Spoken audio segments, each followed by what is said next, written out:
Hello student, स्वागत है सभी का आपके अपनी कोचिंग क्यूकैट कोचिंग क्लासेस में। दोस्तों, अगर आप इस चैनल पर नए हैं तो चैनल को सब्सक्राइब कीजिए और बेल आइकन को प्रेस कीजिए। तो हम जा रहे हैं पढ़ने आज क्लास 10th का पहला लेसन, रासायनिक अभिक्रियाएं एवं समीकरण। तो इसको देखेंगे हम। रासायनिक अभिक्रिया, सबसे पहले रासायनिक अभिक्रियाएं होती क्यों हैं? अभिक्रियाएं होती हैं नए पदार्थों को बनाने के लिए। और नया पदार्थ कब बनता है? जब दो या दो से अधिक पदार्थ आपस में मिलते हैं, दो या दो से अधिक पदार्थ आपस में रिएक्ट करते हैं, तब जाके वो रासायनिक अभिक्रिया कंप्लीट होती है और नया पदार्थ बनता है। तो यहाँ पे लिखा हुआ है रासायनिक अभिक्रियाएं एवं समीकरण, ये हमारा चैप्टर का नाम है। रासायनिक अभिक्रिया किसे कहते हैं? दो या दो से अधिक पदार्थ परस्पर आपस में अभिक्रिया करके नए पदार्थ का निर्माण करते हैं, वही रासायनिक अभिक्रिया कहलाती है। फॉर एग्जांपल, जैसे अगर हम लिख लें H2 है प्लस O2 है equal to H2 plus O2, hydrogen और ऑक्सीजन दोनों मिलकर क्या बना लेंगे? 2H2O बना लेंगे, जल बन गया। तो यहाँ पे क्या है? दो पदार्थ आपस में क्रिया करके एक नया पदार्थ का निर्माण करते हैं, ये क्या कहलाता है? रासायनिक अभिक्रिया कहलाता है। सबसे पहले हम इसका परिभाषा लिख लेते हैं रासायनिक अभिक्रिया का। रासायनिक अभिक्रिया किसे कहते हैं? तो हेडिंग लगाएंगे सब लोग, रासायनिक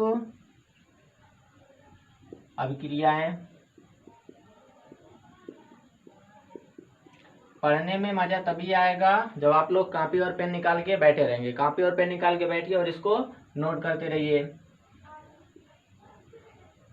केमिकल रिएक्शन, रासायनिक अभिक्रियाएं, केमिकल रिएक्शन। तो क्या होता है रासायनिक अभिक्रिया? इसकी परिभाषा लिखेंगे हम। वे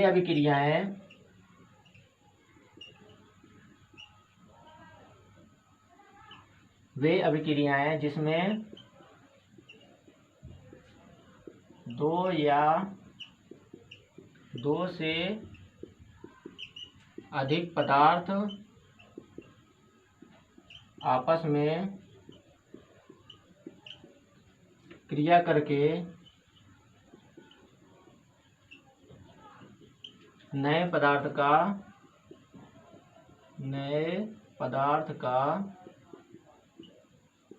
निर्माण करते हैं, रासायनिक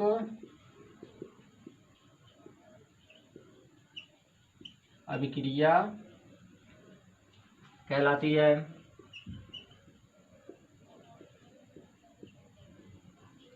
तो रासायनिक अभिक्रिया वे अभिक्रिया जिसमें दो या दो से अधिक पदार्थ परस्पर क्रिया करके नए पदार्थ का निर्माण करते हैं, रासायनिक अभिक्रिया कहलाती है। अब वो पदार्थ क्या? फॉर एग्जांपल के तौर पे जैसे हम ले लेते हैं मैग्नीशियम हो गया और ऑक्सीजन हो गया। तो मैग्नीशियम और ऑक्सीजन जब आपस में रिएक्ट करेंगे तो बना लेंगे मैग्नीशियम ऑक्साइड, MgO। ये हो गया मैग्नीशियम और ये हो गया ऑक्सीजन। मैग्नीशियम और ऑक्सीजन जब जुड़ा तो यहाँ पे क्या बन गया? Magnesium oxide. ये हमारा मैग्नीशियम ऑक्साइड। परिभाषा में क्या क्या है कि दो या दो से अधिक पदार्थ। तो यहाँ पे चाहे दो पदार्थ रहे या दो से अधिक पदार्थ, दो पदार्थ कौन कौन से? मैग्नीशियम और ऑक्सीजन है। जब ये आपस में रिएक्ट करेंगे तब यहाँ पे क्या बनेगा? नए पदार्थ का निर्माण होगा। तो यहाँ पे नया पदार्थ क्या बना? मैग्नीशियम ऑक्साइड बना। अब यहाँ पे दो क्वेश्चन, यहाँ पे जो लिखा हुआ है magnesium plus oxygen equal to magnesium oxide, इस पूरे को क्या कहते हैं? इस पूरे को ही रासायनिक समीकरण कहते हैं। अब रासायनिक समीकरण भी क्या होती है? दो प्रकार की होती है। कौन कौन सी? एक होता है संतुलित रासायनिक अभिक्रियाएं और दूसरा होता है असंतुलित रासायनिक अभिक्रियाएं। तो संतुलित रासायनिक अभिक्रिया किसे कहते हैं? जब रिएक्टेंट, ये पूरे को क्या बोलेंगे हम? अभिकारक बोलेंगे। अभिकारक हो जाएगा और जो हमारा बनेगा वो क्या हो जाएगा? उत्पाद हो जाएगा। जब अभिकारक और उत्पाद दोनों तरफ तत्वों की संख्या बराबर होगी या इसके परमाणु भारों की संख्या दोनों तरफ क्या होगी? बराबर होगी, तो वो अभिक्रिया क्या कहलाएगी? रासायनिक संतुलित अभिक्रिया कहलाएंगी। और दोनों में अगर बराबर नहीं है तो वो क्या हो जाएगा? असंतुलित अभिक्रिया कहलाती हैं। तो ये तो हो गया रासायनिक अभिक्रियाएं। नेक्स्ट हेडिंग लगाएंगे रासायनिक समीकरण।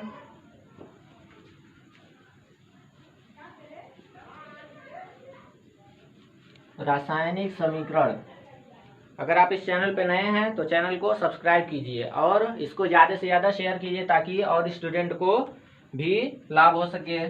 तो नेक्स्ट स्टडी लगाएंगे रासायनिक समीकरण, केमिकल इक्वेशन,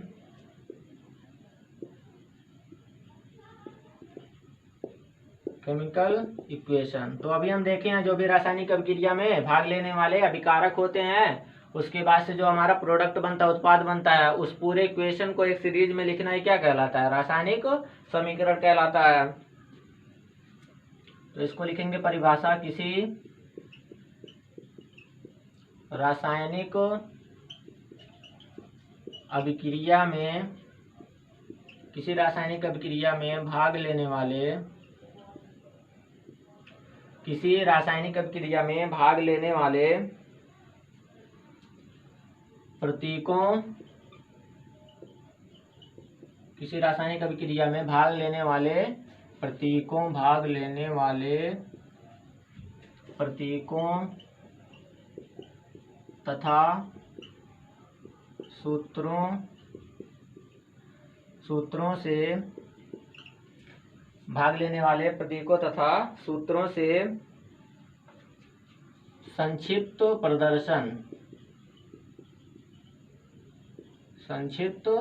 प्रदर्शन ये क्या कहलाता है? रासायनिक समीकरण कहलाता है।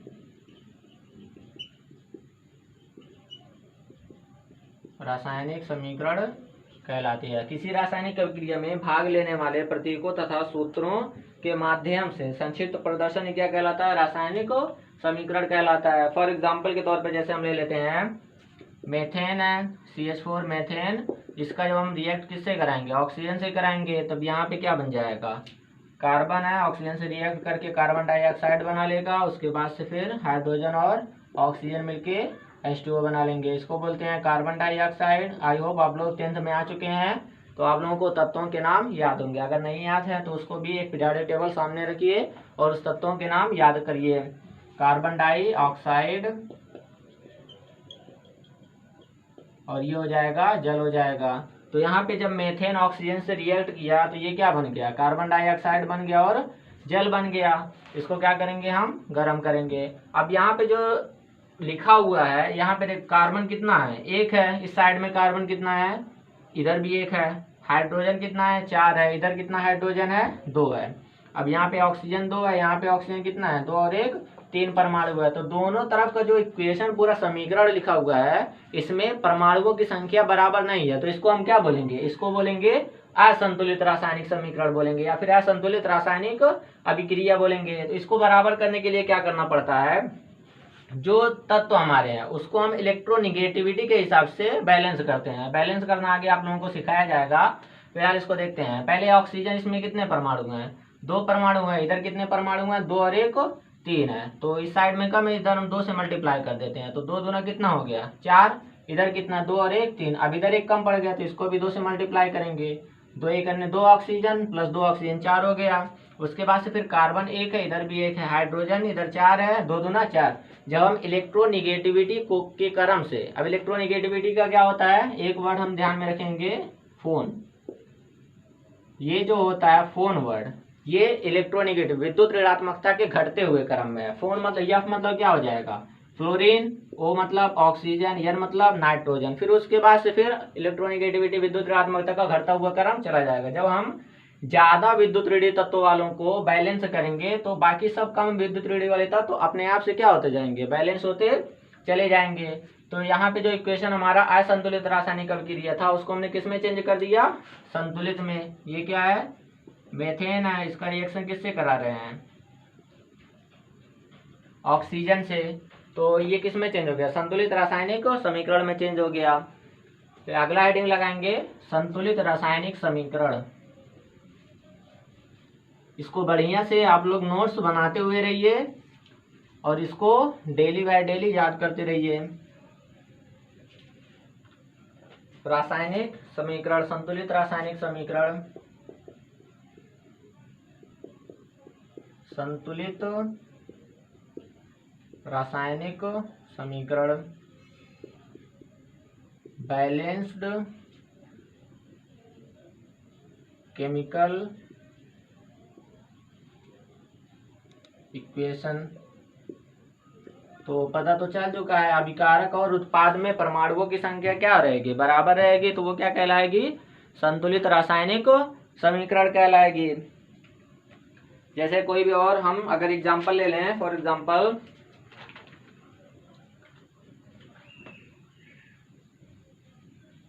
मान लेते हैं यहाँ पे अमोनिया है और इसका रिएक्शन किससे करा दे रहे हैं, HCl से करा दे रहे हैं। अमोनिया का रिएक्शन जब हम HCl से कराएंगे तो यहाँ पे क्या बन जाएगा, अमोनियम क्लोराइड बन जाएगा, यानी H4Cl हो जाएगा। तो एक रिएक्शन लिखा हुआ है, इसको बताना कि ये बैलेंस्ड है कि अनबैलेंस्ड है। तो संतुलित है कि असंतुलित बताने के लिए हम क्या करेंगे, परमाणु को देखेंगे। तो परमाणु इधर कितना है, नाइट्रोजन 1 है, इधर भी 1 है, हाइड्रोजन 3 और 1 4, इधर भी 4, क्लोरीन है, क्लोरीन 1। ऐसा करके भी देख सकते हैं, या फिर इसके परमाणु भार को ऐड करेंगे। नाइट्रोजन का परमाणु भार कितना होता है, 14 प्लस हाइड्रोजन 3 है तो 3 गुणे हाइड्रोजन का कितना होता है 1, इक्वल टू कितना हो जाएगा 14 प्लस 3 करने 3, 14 3 17। इधर हाइड्रोजन का 1, क्लोरीन का 35.5, तो हो जाएगा 36.5 हो जाएगा। इधर देखेंगे नाइट्रोजन का 14 प्लस हाइड्रोजन का 1, 4 गुणे 1 प्लस क्लोरीन का 35.5 इक्वल टू पहले 0.5 हो गया, 5 4 9 4 13 के 3 हासिल 1 1 1 2 2 और 3 5। इसको भी ऐड कर देंगे 36 40 10 50 53 53.5। इधर भी कितना आ जा रहा है 53.5, इधर भी कितना है 53.5। ये कब आएगा, दोनों तरफ के परमाणु भार जब बैलेंस्ड रहेगा, दोनों तरफ के इक्वेशन क्या रहेंगे, संतुलित रहेंगे। तो संतुलित रासायनिक समीकरण है, इसकी भी डेफिनेशन हम लोग लिख ले रहे हैं। ऐसी रासायनिक समीकरण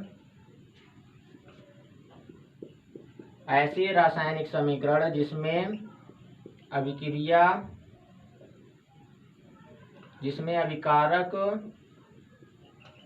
तथा ऐसी रासायनिक अभिक्रिया जिसमें अभिकारक तथा उत्पाद में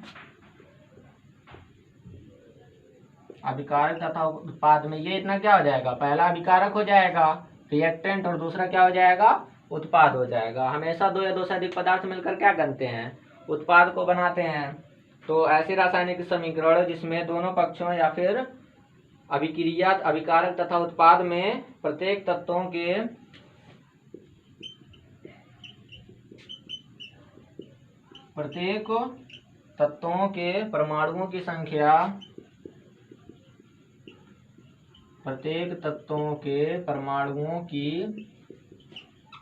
संख्या समान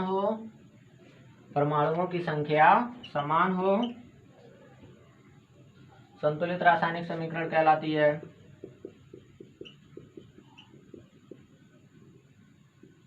संतुलित रासायनिक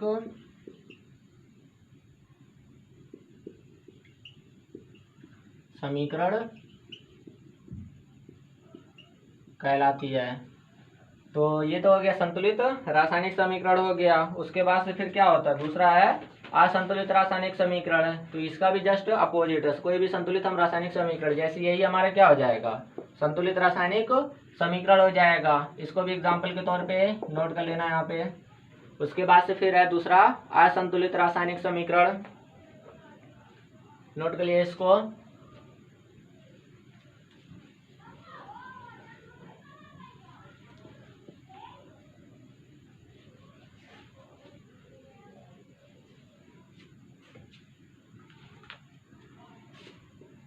असंतुलित रासायनिक समीकरण, अनबैलेंस्ड केमिकल इक्वेशन।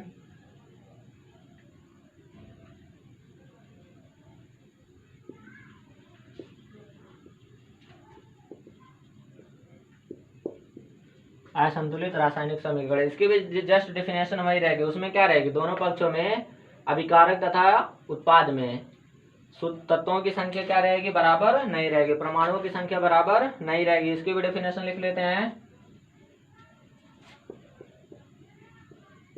ऐसी रासायनिक समीकरण जिसमें दोनों पक्षों मतलब कौन कौन सा हो जाएगा, अभिकारक हो जाएगा और उत्पाद हो जाएगा। दोनों पक्षों में सूत्रों या फिर परमाणुओं, दोनों पक्षों में परमाणुओं की संख्या समान नहीं होती है। परमाणुओं की संख्या समान नहीं होती है। असंतुलित रासायनिक समीकरण कहलाती है।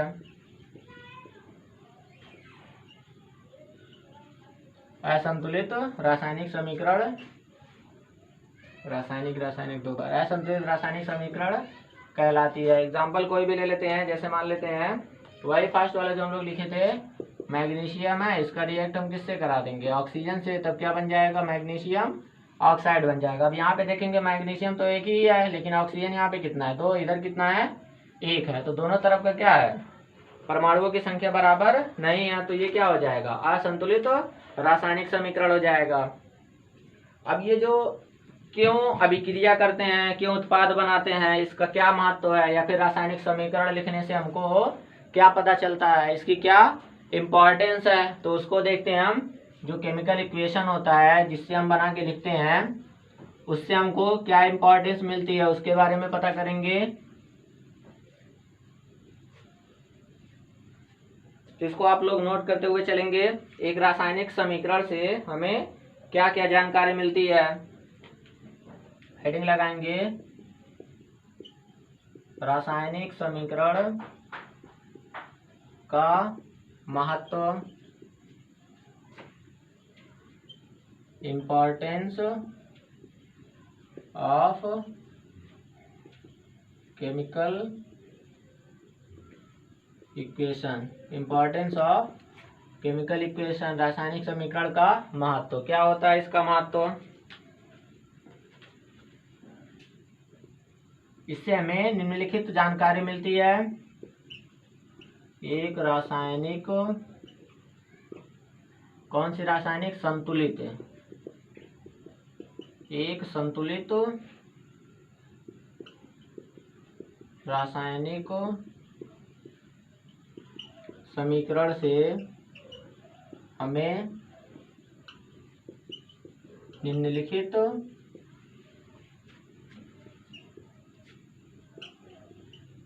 जानकारी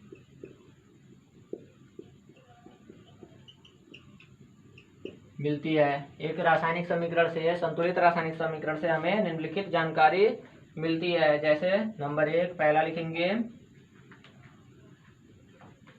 कोई भी रासायनिक समीकरण,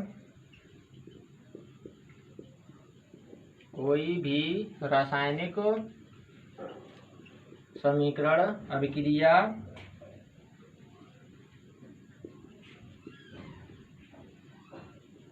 अभिक्रिया में भाग लेने वाले, कोई भी रासायनिक समीकरण अभिक्रिया में भाग लेने वाले, अभिक्रिया में भाग कौन लेता है? अभिकारक। भाग लेने वाले अभिकारक तथा अभिक्रिया के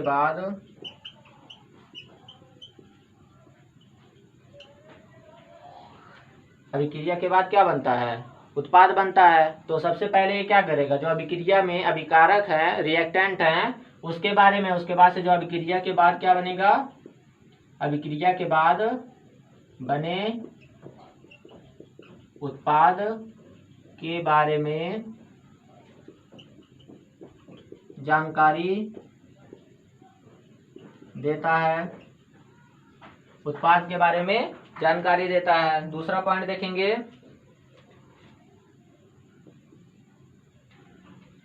अब इसमें हमको रासायनिक समीकरण जो लिखा रहता है, संतुलित रासायनिक समीकरण, उसमें क्या होता है, अभिकारक एवं उत्पाद के जो अणु या फिर परमाणु रहते हैं, वो कितने रहते हैं, उसके संगठन क्या है, उसकी व्यवस्था क्या है, उसका पता चलता है।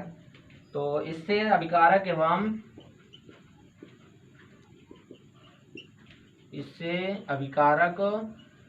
एवं उत्पाद, अभिकारक एवं उत्पाद के अणुओं एवं उत्पाद के अणुओं एवं परमाणुओं के संगठन की व्यवस्था का पता चलता है। संगठन की व्यवस्था का पता चलता है। उसके बाद से थर्ड पॉइंट, थर्ड इंपॉर्टेंस क्या है, इसको नोट कर चुके हैं, इसको इरेज कर दे रहे हैं। साथ साथ में इसको नोट करते हुए चलेंगे। इंपॉर्टेंस है, हाई स्कूल के बोर्ड में आता है ये, रासायनिक समीकरण का महत्व। तीसरा पॉइंट लिखेंगे हम, इससे अणुओं की संख्याओं एवं इससे अणुओं की संख्याओं एवं द्रव्यमान के अपेक्षिक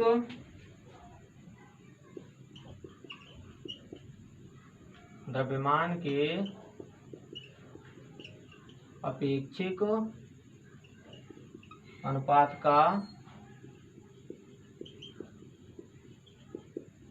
भी ज्ञान होता है। अपेक्षिक अनुपात का भी ज्ञान होता है। उसके बाद से नेक्स्ट पॉइंट नंबर 4,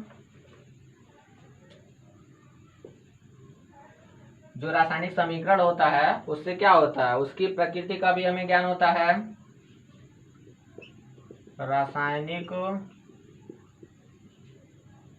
समीकरण से किसकी प्रकृति, अभिक्रिया की प्रकृति का भी ज्ञान होता है। नेक्स्ट पॉइंट देखेंगे नंबर 5,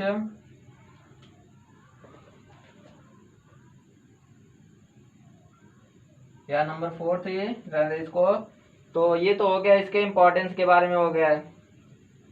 एक इसमें नोट करके पॉइंट करके लिख लेंगे, नोट इम्पॉर्टेंट है। जो एनटीपी पर 1 मोल गैस का आयतन होता है, एनटीपी क्या होता है, normal temperature and pressure. NTP पर 1 मोल,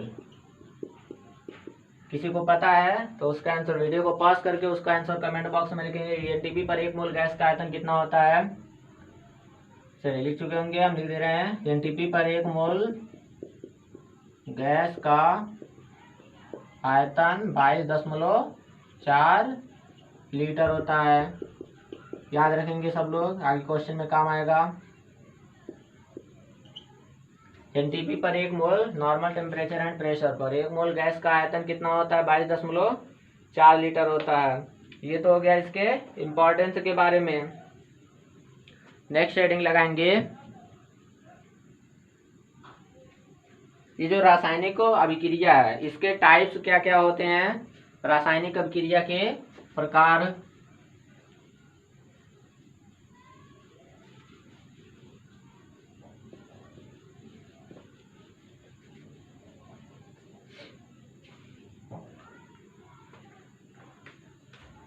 अगली हेडिंग है रासायनिक अभिक्रिया के प्रकार।